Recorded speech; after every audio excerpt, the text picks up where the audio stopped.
नमस्कार साथियों, मेरा नाम शिवांक यादव है और आज मैं आपको हमारे देश की सत्ता में बैठी इस देशद्रोही सरकार की एक और करतूत के बारे में बताने वाला हूं। अभी 3-4 दिन पहले वित्त मंत्री निर्मला सीतारमण ने सबको यह बताया कि सरकार देश का विकास करने के लिए बिल्डिंगें, सड़कें, हाईवे वगैरह बनाने के लिए 6 लाख करोड़ रुपया लेके आएगी। और ये 6 लाख करोड़ रुपया आएगा कहां से?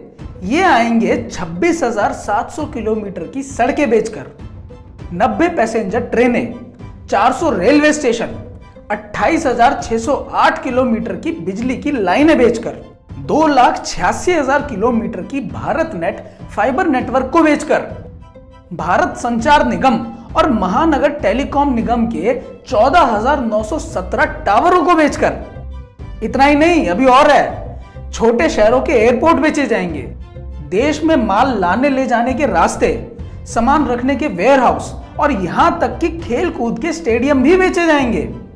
देश में संसाधनों की खुदाई के काम से लेकर उस संसाधन को दूर दराज लेकर जाने के लिए पाइपलाइन या सड़क और उस संसाधन से बनने वाले आगे की चीजों को भी बेचा जाएगा।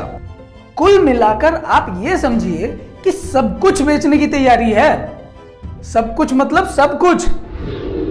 पहली बात तो यह है कि इतना सब कुछ भी बेच देने से 6 लाख करोड़ रुपया नहीं आएगा। भाइयों, 6 लाख करोड़ रुपया बहुत होता है। 6 लाख करोड़ को आप 6 खरब रुपए भी बोल सकते हो। इन सभी चीजों की कीमत मिलाकर भी इतनी नहीं बैठेगी, लेकिन सरकार ने हवा में तीर चला दिया। कौन पूछ रहा है? पिछले साल भी ऐसे ही छोड़ते छोड़ते प्रधानमंत्री मोदी ने 20 लाख करोड़ के राहत पैकेज की बात बोल दी थी। कहां है वो 20 लाख करोड़? उस पर हमने एक वीडियो भी बनाई थी। वीडियो का लिंक मैं डिस्क्रिप्शन में डाल दूं, आप लोग देख सकते हैं जाके। मतलब अपने देश की चीजें बेच बेच कर तो 1-1 रुपया इकट्ठा करना पड़ रहा है और महाराज जी 20 लाख करोड़ रुपए लाएंगे। ये मात्रे, ये सब जेंटलमैन लोग इधर आओ रे बाबा।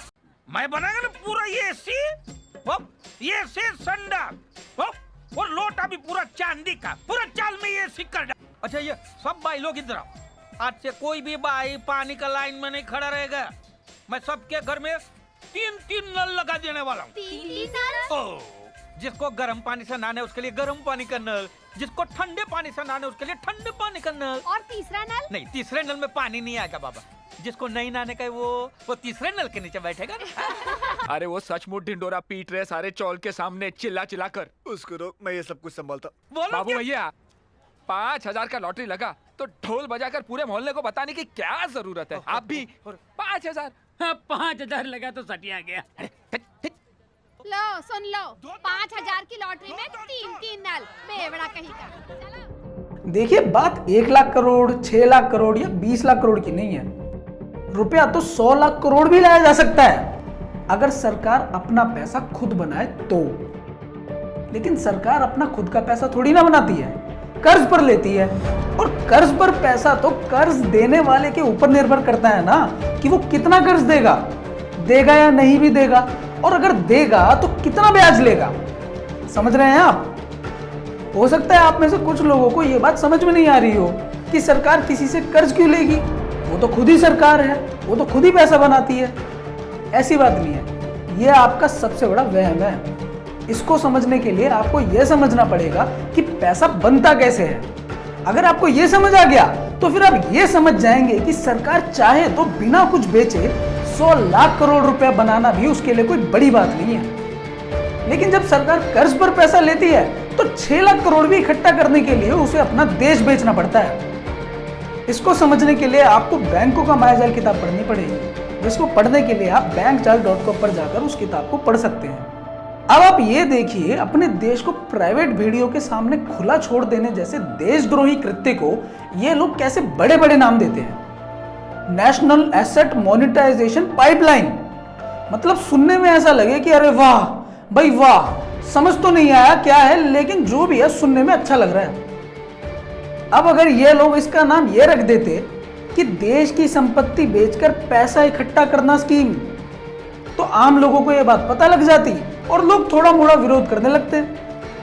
लेकिन इस देश में विधायक से लेकर मुख्यमंत्री और प्रधानमंत्री तक का परम उद्देश्य यह होता है कि आप जैसे आम लोगों को किस तरह बेवकूफ बनाकर सत्ता में ज्यादा से ज्यादा समय काट लिया जाए।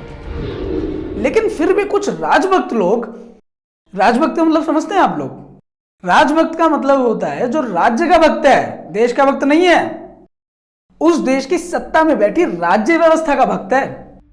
देशभक्त और राजभक्त में अंतर होता है। देशभक्त राज्य की भक्ति नहीं करता, भले ही देश की सत्ता में कोई भी बैठा हो, वो सिर्फ देश के हित के बारे में ही सोचता है। जैसे आज के समय में आपको मोदी भक्त मिलते हैं या कांग्रेस भक्त मिलते हैं, लोग पार्टियों के भक्त बने हुए हैं, देश की परिकल्पना उनके दिमाग में नहीं है। इसी तरह के कुछ राजभक्त लोग कहते हैं कि अरे सरकार चीजें प्राइवेट कंपनी को बेच रही है तो बेचने दो, अच्छा तो कर रहे हैं। प्राइवेट कंपनियां चीजों को ज्यादा अच्छा संभालती हैं।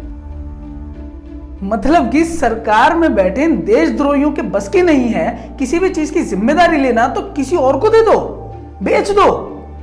मतलब कि एक कंपनी चला लेगी, एक कंपनी जिसमें मुश्किल से 10,000 या फिर ज्यादा से ज्यादा 1 लाख कर्मचारी काम करते होंगे, वो कंपनी सरकार से बेहतर किसी चीज को चला लेगी।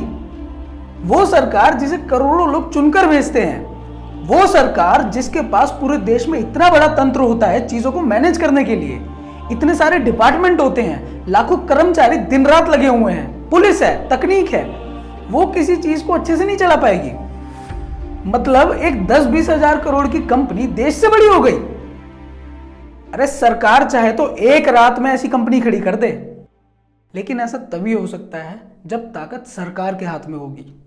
फिलहाल तो ताकत सरकार के भी ऊपर बैठे विदेशी आकाओं के हाथ में है, जिनके कहने पर ये सारे निर्णय लिए जाते हैं।